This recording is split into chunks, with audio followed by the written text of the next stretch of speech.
بسم اللہ الرحمن الرحیم۔ السلام علیکم ڈیئر ویورز۔ اپنے لاسٹ ویڈیوز میں جو الیکشن کے بارے میں نے بات کی تھی اور اس ٹاپک کے مختلف پارٹس جو ہے وہ میں نے اپنے یوٹیوب پر اپلوڈ کیے ہیں۔ اس سلسلے میں آج ایک لاسٹ ٹاپک ہے جس پہ ہم بات کریں گے، اور وہ ٹاپک ہے چند جو ٹرمز میں نے آپ کو بتائے تھے کہ الیکشن سے ریلیٹڈ، الیکشن کیا چیز ہے اور اس سے ریلیٹڈ کچھ ٹرمز جو ہے وہ ہم سنتے ہیں یا ہم خود یوز کرتے ہیں، لیکن ہمیں اس کے بارے میں پراپر پتہ نہیں ہوتا۔ تو وہ میں نے اپنے طور پہ کوشش کی ہے کہ میں آپ لوگوں کے ساتھ تھوڑی سی اس پہ بات کروں۔ اس میں چند ایک چیزیں جو ہے وہ رہ گئی تھی۔ ایک جو ہے وہ اس میں ہے سیپریٹ الیکٹوریٹ، جداگانہ انتخابات۔ یہ لفظ جداگانہ انتخابات جو ہے وہ ہم پاکستان اسٹڈی میں پڑھتے رہے ہیں کہ جداگانہ انتخابات کا مطالبہ کیا گیا، مسلم لیگ نے کیا اور پھر اس کے بعد اس کو ایکسیپٹ کیا گیا۔ تو جداگانہ انتخابات کا مطلب جو ہے وہ یہ ہے کہ جو ریلیجس مائنورٹیز ہیں ان کے اپنے نمائندے جو ہے وہ کھڑے ہو، ان کے مذہب کے جو لوگ ہیں وہ ان کے امیدوار ہو اور وہ لوگ ان کو آگے جا کر ووٹ کریں، تاکہ ان کو پراپر ریپرزنٹیشن جو ہے وہ قانون ساز اداروں میں ملے اور ان کے لیے پراپر جو ہے وہ قوانین بنائے جائے جو کہ ان کے مفادات کا تحفظ کریں۔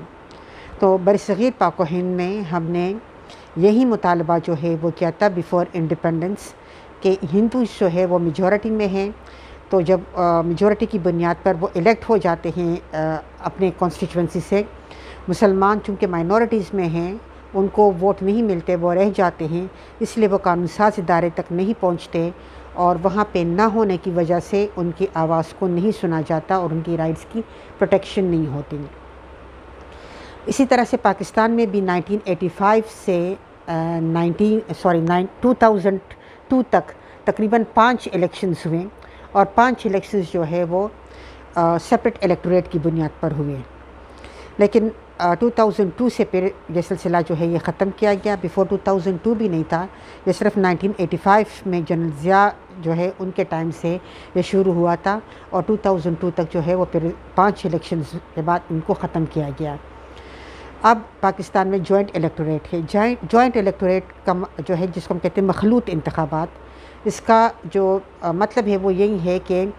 ریلیجن کی بنیاد پر کوئی ڈسکرمنیشن نہیں ہوگی،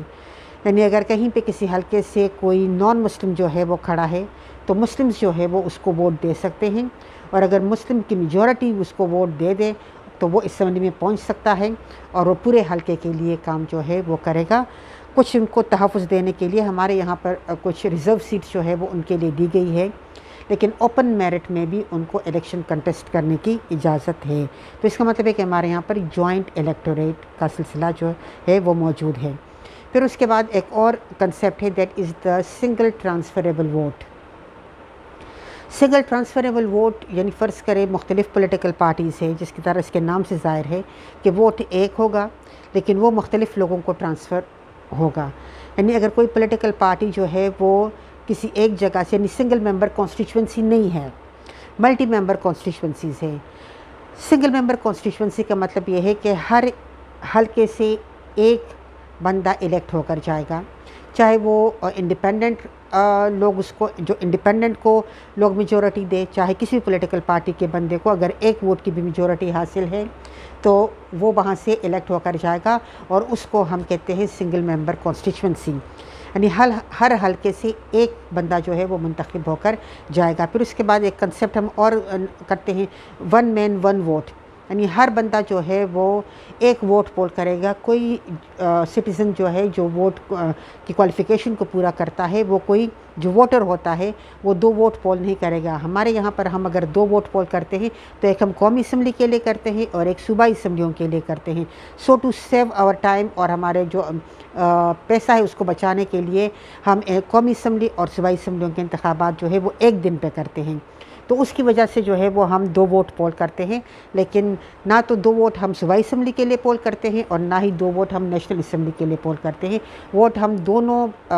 جو قانون ساز ادارے ہیں دونوں لیول پہ، ان کے لیے ہم ایک ووٹ، ایک بندہ ایک ووٹ جو ہے وہ پول کر سکتا ہے۔ تو سنگل ٹرانسفریبل ووٹ میں ہم دیکھتے ہیں کہ اگر فرض کریں کسی پارٹی نے ایک جگہ سے، یعنی ملٹی پارٹی جو ہے ملٹی کینڈیڈیٹ کانسٹیچوئنسی ہو، تو اگر ایک حلقے سے جو ہے وہ 3 4 نمائندے جو ہے وہ الیکٹ ہو کر جاتے ہیں، تو اور ہر ایک کے لیے نمبر آف ووٹ جو ہے وہ اسپیسیفائی کیے گئے ہیں کہ جو بھی بندہ ہوگا وہ لازماً اتنے ووٹ جو ہے وہ لے گا۔ تو جو ووٹرز ہیں وہ جس کو ووٹ پول کرتے ہیں ٹک مارک کر کے، یعنی ایک بیلٹ پیپر ہوتا ہے اور اس کے اوپر جو ہے وہ ایک پولیٹیکل پارٹی نے اپنے 10 کینڈیڈیٹس اگر فرض کرے کھڑے کیے ہیں وہاں سے اس کانسٹیچوئنسی سے، تو وہ 10 کے 10 کینڈیڈیٹس کے نام جو ہے وہ بیلٹ پیپر کے اوپر لکھے گا۔ اب جو اس پارٹی کو ووٹ کرتا ہے وہ اپنے چوائس نمبر 1 2 3 4 5 پہ ٹک لگائے گا۔ اب اگر زیادہ لوگوں نے چوائس نمبر 1 جو بیلٹ پیپر پہ نمبر 1 پوزیشن پہ ہے اس پہ زیادہ ٹک لگایا ہے، لیکن ووٹ جو ہے وہ اس کو 10,000 ہی ملنا چاہیے۔ اگر اس کو فرض کرے 11,000 جو ہے یا 12,000 ووٹ مل جاتے ہیں تو وہ 10,000 اس کے کھاتے میں جائیں گے جس سے وہ الیکٹ ہوگا، اور جو باقی ووٹ ہوں گے وہ سرپلس ووٹ ہوں گے۔ تو وہ سرپلس ووٹ جو ہے اگر دوسرے نمبر پہ کینڈیڈیٹ نے 9,000 لیے ہیں تو اس میں سے اگر 1,000 اس کے کھاتے میں ڈال دیا جاتا ہے تو وہ الیکٹ ہو جائے گا، اور اگر فرض کرے دوسرے کینڈیڈیٹ نے آگے جا کر جو ہے وہ اسی طرح سے 9,000 یا 8,000 لیے ہیں تو وہ جو سرپلس ووٹ ہے جو دوسرے سے رہ جاتے ہیں وہ اس کے کھاتے میں ڈال دیا جائے گا، اور اگر وہ نمبر جو ہے وہ اسپیسیفائی نمبر پورے کر لیتا ہے تو وہ بھی الیکٹ ہوگا۔ تو اسی طرح سے ایک ووٹ جو ہے ووٹر ایک ووٹ پول کرے گا، لیکن اس کا ووٹ جو ہے وہ ٹریول کرتا کرتا جو ہے وہ جتنے کینڈیڈیٹس کی ریکوائرمنٹ ہوتی ہے اس حلقے سے الیکٹ ہونے کے لیے کسی پارٹی کے لیے، تو اتنے کینڈیڈیٹ جو ہے وہ الیکٹ کرے گا۔ تو اس کو ہم سنگل ٹرانسفریبل ووٹ کہتے ہیں۔ ایک پھر اس کا کنسیپٹ ہے secret ballot paper. Secret ballot paper کا مطلب یہ ہوتا ہے خفیہ حق رائے دہی۔ خفیہ حق رائے دہی ہم اس کو کہتے ہیں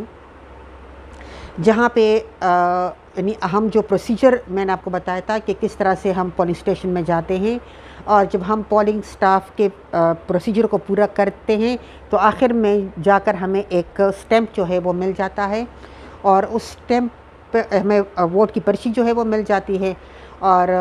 سٹیمپ جو ہے وہ مل جاتا ہے۔ وہ سٹیمپ لے کر ہم ایسی جگہ پہ جاتے ہیں کہ ہر بوتھ کے اندر جو ہے وہ، یعنی ہر کمرہ ہوتا ہے، ہر کمرے کے اندر ایک کونے میں ایک جگہ جو ہے وہ بنائی گئی ہوتی ہے جس کو جو ہے وہ چادر وغیرہ سے ڈھانپا گیا ہوتا ہے۔ اس کا مطلب یہ ہے کہ کسی کو نظر نہ آئے باہر جو بندے بیٹھے ہوئے ہیں، چاہے وہ کمرے سے باہر ہو پولنگ اسٹیشن میں ہو یا چاہے وہ کمرے کے اندر ہو، ان کو پتہ نہ چلے کہ جو بندہ ووٹ پول کرنے جا رہا ہے وہ کس کو ووٹ دے گا اور وہ کس کے اوپر سٹیمپ جو ہے وہ لگائے گا۔